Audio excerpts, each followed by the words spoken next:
So in today's class, what I have in today's class, I have to deliver a lecture on Robert Browning. He was a well-known optimistic poet of Victorian age. Victorian age के बहुत ही famous poet थे.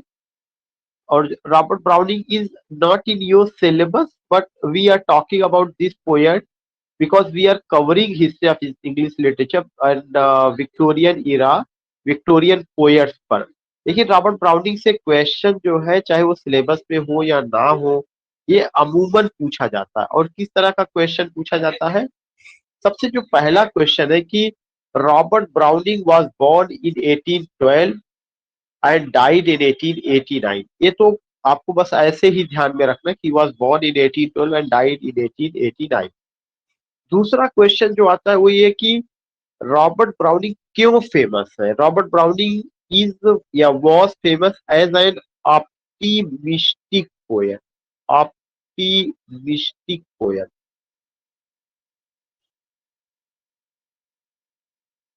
Robert Browning was famous as an optimistic poet.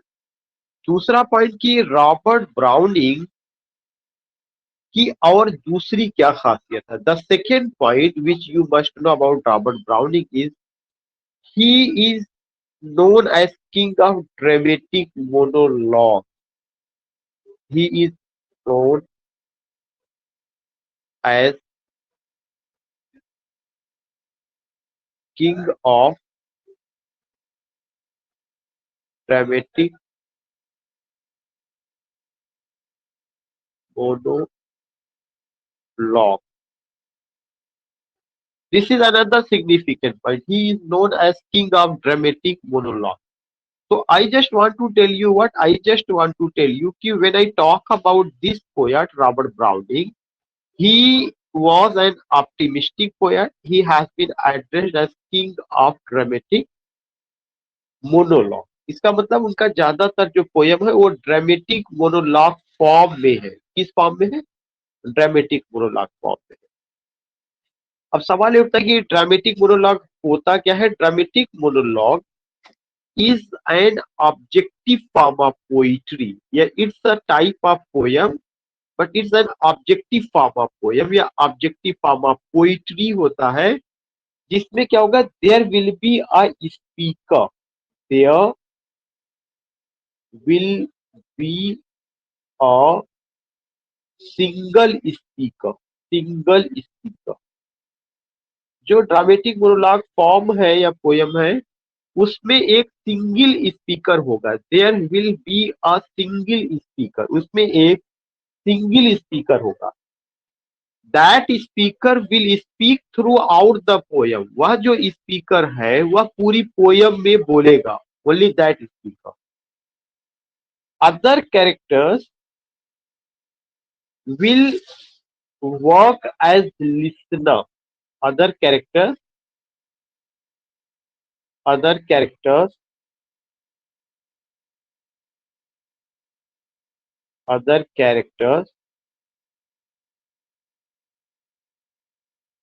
will work as a listener. You know it very well. मैंने आपको जब पढ़ाया था टिल्टन एबे Wordsworth का तो मैंने बताया था कि जो वर्ड्सवर्थ का टिल्टन एबे है वह ड्रामेटिक लिरिक है, ड्रामेटिक मोनोलॉग नहीं है. और प्राय ये कंफ्यूज हो जाते हैं लोग. What is the difference between dramatic lyric and dramatic monologue? जो ड्रामेटिक लिरिक होगा उसमें पोएट खुद स्पीकर होगा. जो ड्रामेटिक लिरिक होगा, ड्रामेटिक लिरिक में who will be the speaker? Poet himself will be the speaker in dramatic lyric. Dramatic lyric में who will be the speaker? Poet himself. Poet himself will be the speaker in dramatic lyric, but in dramatic monologue, poet will not be the speaker. He will invent any third person or third character who will speak throughout the poem. ये एक difference है. अब आप मेरे साथ repeat करिए. Robert browning किस as के पोएट है? Robert browning Victorian was a age. poet. Victorian Victorian age. age. What is the date of Victorian age? Victorian age की 1837 डेट to क्या? 1901. 1837 to 1901. 1837 to 1837 to 1901. 1901. Good. 1837 to 1901. And Victorian age 1837 से लेकर 1901. जो ये poet है किस category में? Was he an optimistic poet, pessimistic poet और melioristic poet? Optimistic. Optimistic poet. Optimistic poet. He was an optimistic poet. If I ask a question, I just want to know this answer from Kamna. Kamna, are you getting my voice? Yes, sir, I'm getting a voice. Okay, okay, good. I just want to know who is an optimistic poet. Sir, optimistic poet is someone who has a like जिसको हम जिसके पास hope होता है life के regarding या जो भी चीजें हमारे Yeah. आसपास चल रही होती हैं उसके जहन में होप होता है. वो निराशा उनको लगता है कि हाँ चीजें ठीक हो सकती हैं. हाँ, yeah, good, good, good. Actually optimism इसलिए विक्टोरियन एज में इम्पोर्टेंट है कि all over the side you find that there was a conflict, there was a clash, there was dispute, doubt, distraction, and in such gloomy atmosphere we find a rays of hope. आशा की एक किरण नजर आती है in the thought, in the philosophy, yeah, in the poems of Robert Browning. And Robert Browning has been treated as an optimistic poet.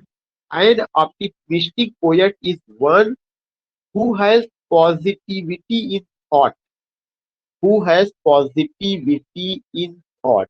Positivity, positivity in thought. Number 1 point. आप इसे इस तरह से भी ले सकते हैं. Number 2 point. One who sees rays of hope in gloomy and darkful situation. एक आदमी जो कि क्या होता है? रेज ऑफ होप, जिसको उम्मीद की किरण नजर आती है.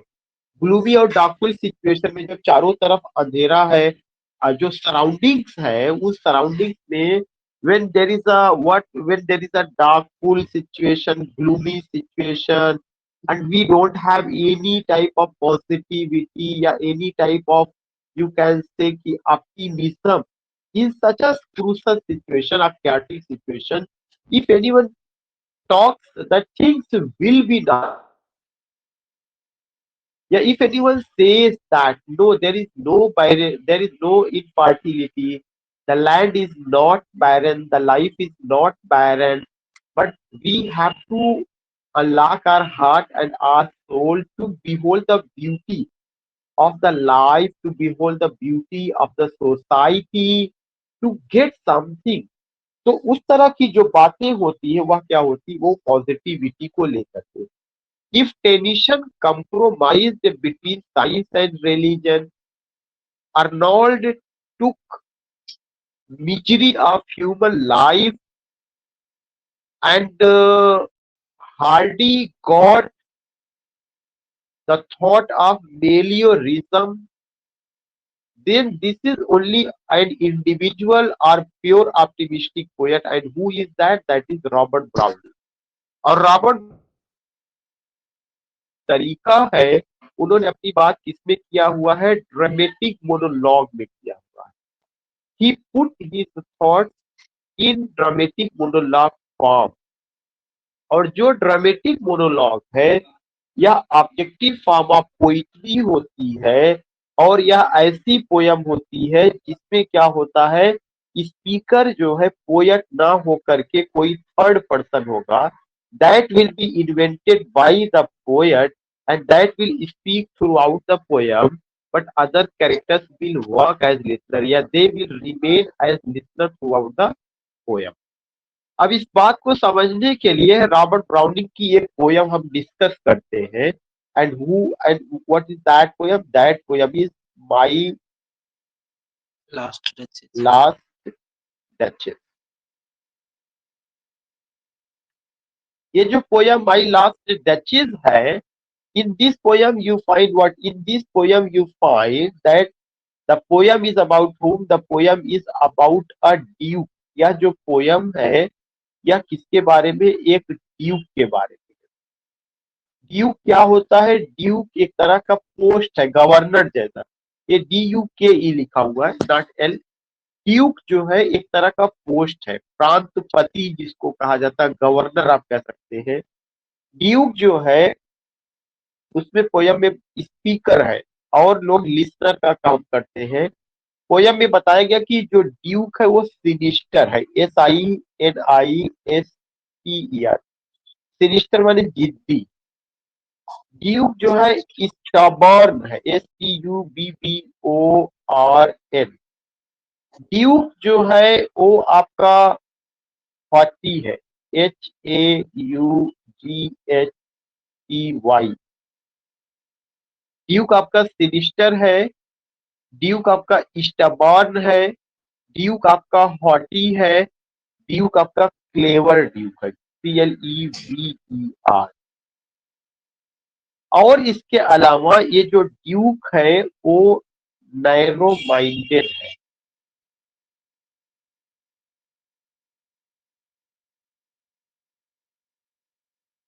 नैरो माइंडेड जो वो ड्यूक है उसके अंदर अपना कुछ नहीं, एक तरह से देखा जाए। और वह जो है इसी नेचर की वजह से अपनी वाइफ, उसकी वाइफ जो है ड्यूक का फेमिनिन क्या होगा? डचेस होगा। उसको जो है उसका मर्डर करा देता है। क्यों? क्योंकि उसकी जो डचेस है, जो उसकी वाइफ है, ड्यूक की जो वाइफ डचेस है, वो कैसी है? वो जो है आपका काइंड हार्टेड है। कैसी है? काइंड हार्टेड, दयालु है। ओपन माइंडेड है, ओपन माइंडेड है। और वो क्या है? और वो कंपेंसनेट है, COMPASSIONAT आप कर सकते हैं। और ये चीज जो है ड्यूक को अच्छी नहीं लगती। वह एक एग्जाम्पल देता है और कहता है कि यू मस्ट नो समथिंग। और क्या यू मस्ट नो? वो ये कहता है कि you must know that the duchess was kind-hearted, open-minded, compassionate, and she gave her smile to everyone. And I didn't like such smile. Yeah, being my wife, she has to give her smile only to me. But she gave equal smile to the servants and attendant also. She gave. So it shows that perhaps he was taking, Duke was taking, yeah, Duke was doubting about the character of Duchess. Duke had a doubt for what? About the character of Duchess. Duchess के character के बारे में उसको doubt था। उसने कहा कि मैं झुकना पसंद नहीं करता, और मैंने उसको समझाया वगैरह नहीं, और एक समय आया कि मैंने उसका मर्डर करा दिया। तो ये तो ठीक है, ड्यूक का अपना नजरिया है, लेकिन आपको ये इसलिए बताया गया कि इन्होंने जो एक ड्यूक और डचेस का कैरेक्टर लिया, ये रिनेशा ड्यूक और रिनेशा डचेस रहे। और वहां पे बताया गया कि किस तरह के जो है जो मेल मेंटेलिटी है, जो पैट्रियार्की है, जो सामंतवादी सोच है, जो पितृसत्तात्मक समाज है, जो पुरुष का वर्चस्व है, वो कैसे जो है उस वर्चस्व में एक जो है डचेस की बलि दी गई, उस पोयम में दिखाया गया। साथ ही साथ ये दिखाया गया मेंटेलिटी ऑफ अ पुरुष, मेंटेलिटी ऑफ अ हस्बैंड। एक जो हस्बैंड है उसका मेंटेलिटी क्या है, कि पुरुष जो है वो किसी का हस्बैंड तो है, लेकिन वो अपनी वाइफ को स्पेस नहीं देता जो उसको देना चाहिए। He doesn't give respect regard. जैसे अपने यहाँ ये कहा जाता है पति परमेश्वर, कभी ये नहीं कहा गया कि पत्नी परमेश्वरी, नहीं कहा गया। जो शब्द गढ़ा गया वो यही गढ़ा गया कि पति परमेश्वर जो है। और उर्दू में उसी को कहा गया कि सौहर आपका मिजाजे खुदा है। आई डोंट नो कहाँ से गढ़ दिया गया। Even I my self is also पति ऑफ समवन, लेकिन मुझे थोड़ा सा जेंडर स्टडीज का स्टूडेंट होने के नाते समझ में कम आता है कैसे गढ़ दिया गया, क्यों गढ़ा गया। नाउ तो when you go with these thing कि जब आप इन सब चीजों को लेकर के बात करते हैं तो डचेस एक कैरेक्टर आपके माइंड में क्लिक जरूर करेगा। आप सबको क्लियर हो रहा है? ऐसा तो नहीं कि आप लोगों को नींद आ रही है कि हम बहुत अच्छी स्टोरी सुना रहे हैं या?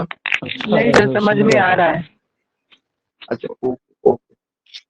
हाँ, तो I was just telling you about what I was just telling you about कि ये जो कैरेक्टर है ड्यूक, ड्यूक और डचेस ये इटालियन रिनेशा की कैरेक्टर। और उस समय जब इटालियन रिनेशा का जमाना था तो उस समय जो था आप कह सकते हैं middle ages, medieval period, the middle ages. From that time या since that time even till now most of the things have been changed, but still remains something to change. That is what, that is the mentality. And what is that? That is the patriarchy. That is what you can say कि male oriented society, decision maker is a male, वो सब चीजों को लेकर के उन्होंने बताया। लेकिन मकसद ये नहीं है कि आपको मैं फेमिनिज्म पढ़ाऊं या जेंडर स्टडीज। मकसद ये है कि आखिर रॉबर्ट ब्राउनिंग और ड्रामेटिक मोनोलॉग कैसे होता है। इसी पोयम में एक मैसेंजर है, MESSENGER। वो जो मैसेंजर है वो ड्यूक के लिए शादी का प्रस्ताव लेकर के आया हुआ। He came with the proposal of marriage for duke. उसको ये नहीं पता कि इसके पहले इसकी कोई पत्नी थी, इसने इसको मार दिया। All this things you can't see. तो वो जो शादी का प्रस्ताव है बगल के किसी राजा ने भेजा है, लेकिन ये मैसेंजर क्या करता है? He doesn't speak, he only listen. तो messenger is who? Messenger is a listener. And he came with what? He came with the proposal of marriage. He had been sent by the neighboring king for you can say कि for his own daughter's marriage. Neighboring king had sent this messenger to Duke that I have a daughter and I am interested to marry my daughter with you. जब वो messenger आता है तो Duke उसको पूरी कहानी बताता है, उसको अपनी आर्ट गैलरी में लेके जाता है, उसको एक इमेजिनेटिव पेंटर के बारे में बताता है। और वह जो इमेजिनेटिव पेंटर है उसका नाम है फ्रा पैंडॉल्फ। ये क्वेश्चन आ चुका है, ये जितना मैं इस पे डिस्कस कर रहा हूँ सारी चीजें आप ध्यान में रखिए। फ्रा पैंडॉल्फ, फ्रा पैंडॉल्फ।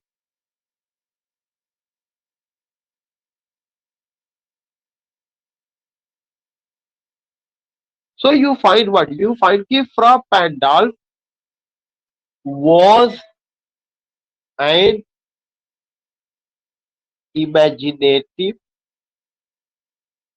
painter, PAI शार्ट मैंने लिख दिया। और इस फ्रा पैंडाल को बताता है कि जो मेरी आपका यू कैन से कि जो मेरी लेटेस्ट जो लास्ट वाइफ थी, जो जिसका मर्डर मैंने करा दिया, उसका एक खूबसूरत पिक्चर बना करके आर्ट गैलरी में रखा गया है। एंड जो भी आता है उस आर्ट गैलरी में there are so many photos but no one cast, CAST, cast मैंने थ्रो या to give, no one cast his eyes any other picture except that one, the picture of my last wife, so you see here वो उसके बारे में बताता है। And messenger himself is interested to know more and more कि this picture is one of the most beautiful portrait and one of the most beautiful picture, whose is this and why there is a smile on her face, that is a what is उसका मैं नाम नहीं जानता, someone smiles, तो एक चीक पे जो है थोड़ा सा वो निशान मार्क पड़ जाता है स्माइलिंग के, जैसे जो है वो कौन सा हीरोइन की, Dimple Dimple something, I miss, Preity पता नहीं जिंटा क्या सर, था, Preity Zinta. Preity Zinta, yeah exactly, Preity Zinta, who gave the answer, I just want to know that great man, Ishwar sir, Ishwar. Ishwar sir, that's good. इसका मतलब आपका एस्थेटिक सेंस बहुत स्ट्रांग है, मूवीज वगैरह बहुत देखते लग रहा है, और ध्यान से नहीं देखते सर, मूवीज तो नहीं लगता देखता है। सर। अच्छा, कोई बात मूवीज तो सर नहीं देखता, लेकिन कोई बात नहीं। तो दैट इज द पॉइंट। तो कुछ ऐसा ही ग्लो जो है उसके फेस पे फ्रा पैंडाल्फ ने बनाया था, and that has been used the word as spot, why there is a glow, या why there is a spot, such a thing you find. I just want to tell you कि जब ये बातें होती है तो मैसेंजर उसको सारा डिटेल बताता है, then he tells about the nature. लेकिन एक चीज मुझे जान के, पोयम को पढ़ करके हैरत होती, कितना जानने के बावजूद भी वो जो मैसेंजर है, बातों बातों में, किसकी बातों से पता चलता है, केवल ड्यूक की बातों से पता चलता है, messenger came with the proposal of marriage, and he told all the things कि मेरा ये नेचर है, मैंने ऐसा कराया वाइफ के साथ, तमाम चीजें। और जाते जाते उसको कहता है कि देखो मेरे यहाँ दो चीजें हैं जो ब्रॉन्ज का बना हुआ है, एक तो क्या है, जेब्रा, और इस जेब्रा को नेपच्यून जो समुद्री देवता है, NEPTUNE, नेपच्यून, सी गॉड, वहां पे एक ब्रांज का, उसके घर में एक जेब्रा रखा हुआ है स्टेच्यू फॉर्म में, और नेपच्यून जो समुद्री देवता, उस जेब्रा को मार मार के टेमिंग कर रहे, कंट्रोल कर रहे हैं। वह मैसेज देता है कि एक चीज ध्यान से जानिएगा कि आप शादी का प्रपोजल तो लेके आए हैं, मैंने पहली बीवी को कंट्रोल करने के लिए कोशिश किया, नहीं कंट्रोल में आई, मैंने उसका मर्डर करा दिया। जो आने वाली लड़की है उसको आप समझा दीजिएगा, I am like this, if she comes here, if she wants to be my better half or my spouse, she must know who am I, what's my nature, how do I live, what I expect, what's her limitation, yeah, what's the Lakshman Rekha I have just you can say ki drawn. She has to put her feet inside that Lakshman Rekha circle. तो ये सब चीजें उसको बताता है और उसके माध्यम से बताता है। फिर वो ये भी कहता है कि तो आपको ये पता होना चाहिए कि मैं डाउरी का शौकीन नहीं हूं, for me my wife is my dowry, लेकिन अगर उसका पापा जो है कुछ चीज लड़की के नाम पे देना चाहता तो मैं वापस भी नहीं करने वालों में से। you have to read this poem, a very beautiful, a very lovely poem that is है। And I remember when I was in BA second year and I was taking class in University of Allahabad, that time SD Rai sir was delivering lecture, और उसपे बड़ा बहस हुआ था उस समय का, मुझे मंजर याद आ रहा है वो। कामना इज दया, कामना इलाहाबाद यूनिवर्सिटी की है मुझे लगता है। Kamna, are you from Allahabad university? Yes, sir. I'm from Allahabad University. Yeah and इसके अलावा इलाहाबाद यूनिवर्सिटी के आई थिंक कि और भी यहाँ पे लोग जुड़े हुए हैं, आज वो नहीं है, कुछ और लोग भी है। Karim is also from university of Karim. Sir हमारे ग्रुप में एक अक्षय है यादव, वो भी इलाहाबाद यूनिवर्सिटी के हैं, मेरे ही बैच के हैं। हाँ, वो मेरे ही बैच के हैं sir. Yes sir. Karim is just senior to you.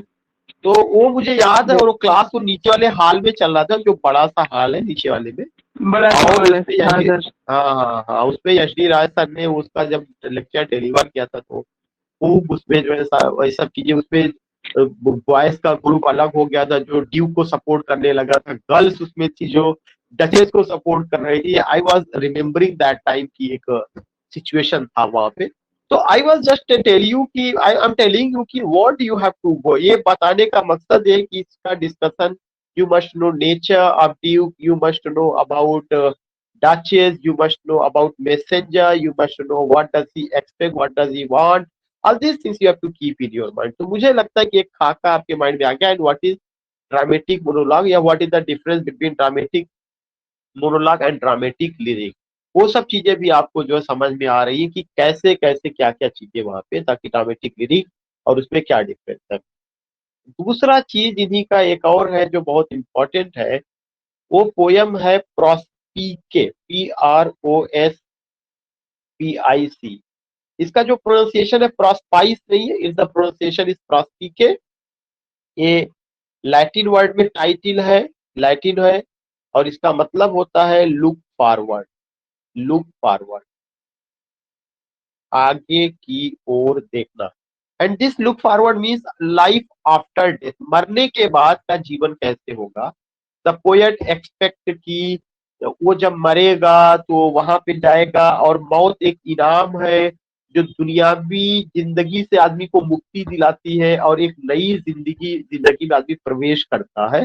That is the point. तो you find it here what you find की जो पोएट है वो यहाँ पे किसके बारे में बात करता है। अनदर पोयम इस प्रोस्पीके जो लैटिन में है और लुक फॉरवर्ड उसका मतलब है। और इस पोयम में वो बताता है कि जो डेथ है वह एक तरह से लाइफ जो हमारी जर्नी इससे छुटकारा और जो एक perpetual life, life for ever, life after doomsday, and where I will be in heaven and my pilot, I will meet my pilot. और फिर ये कहता है कि वहां पर मैं अपनी वाइफ से मुलाकात करूं। रॉबर्ट ब्राउनिंग इसमें खुद एक स्पीकर के रूप में है और ये पोयम ड्रामेटिक लिरिक फॉर्म में है।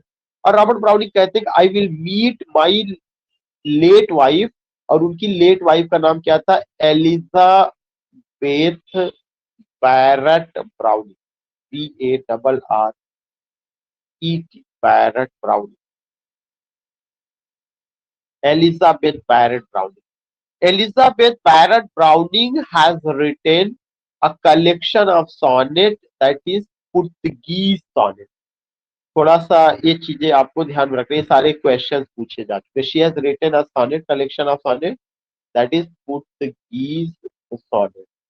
ये जो कलेक्शन ऑफ सॉनेट है पुर्तगीज सॉनेट, इसमें you will come to know कि ये तो ठीक अपनी जगह है, लेकिन जो पोयम है प्रोस्पीके, प्रोस्पीके पोयम में पोएट एक कहता है, और क्या कहते, कहता है कि अपने आप को ही present himself as a warrior, as a warrior. The poet present himself as a warrior, poet अपने आप को एक वॉरियर के रूप में प्रेजेंट करता है। And the poet says that I was ever a fighter, so one fight for the best and the last. I was ever a fighter, so one fight for the best and the last। और वो warrior अपने आप को क्यों present करता है, वो कहता है कि डेथ तो आएगा, डेथ जो है इनिविटेबल है, inevitable, the thing that can't be delayed, the thing that can't be postponed. Man is born but to die का कॉन्सेप्ट, आदमी जन्म लिया है लेकिन वो मरेगा।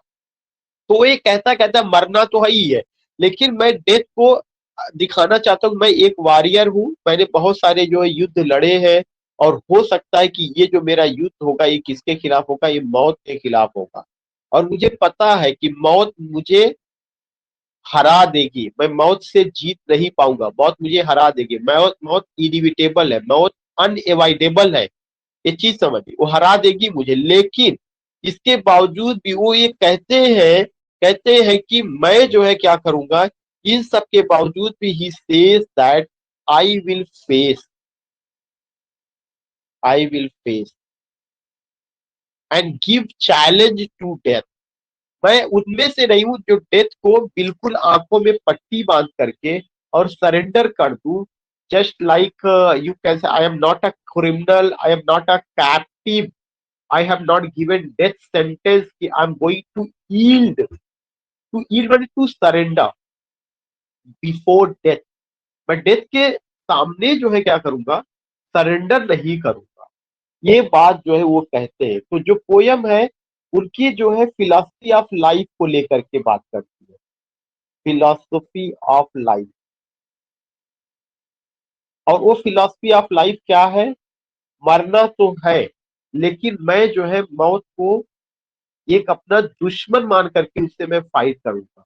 अगर मैं जीता, मैं कुछ समय के लिए और रहा तो ठीक है, वरना मौत तो आएगी। दूसरा चीज, मैं जो है डरूंगा नहीं, फियर मेरे अंदर नहीं है। जैसा कि विक्टोरियन एज में केवल साइंस और रिलीजन की लड़ाई के बीच में लोग, ऐसा लगता है, the people were in gloomy situation, darkful situation, they had grief, agony, just as you say in break,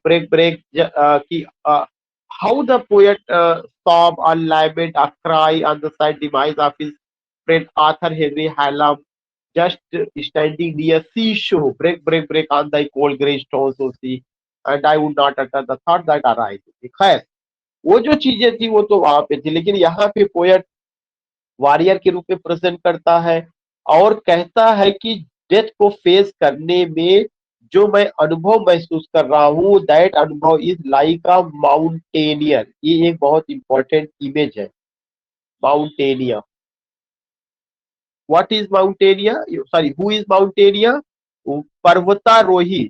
when a mountaineer climbs upon mountain and as he or she reaches at its peak, he finds lack of oxygen। जब भी mountaineer जितनी ऊंचाई पर जाएगा तो उसको oxygen की कमी होगी, और जब ऑक्सीजन की कमी होगी तब वो क्या करेगा, उसके अंदर जो है, जब ऑक्सीजन का कमी होगा तो वो जो है उसके अंदर एक तरह का, मैं कहूँ कि सांस लेने में दिक्कत होगी, उसका गला ऐसा लगेगा कि समथिंग थ्रोट में इन्फेक्शन प्रॉब्लम है, या लाइफ आंखों के सामने अंधेरा छा जाता है और वो मौत के बहुत नजदीक पहुंच जाता है।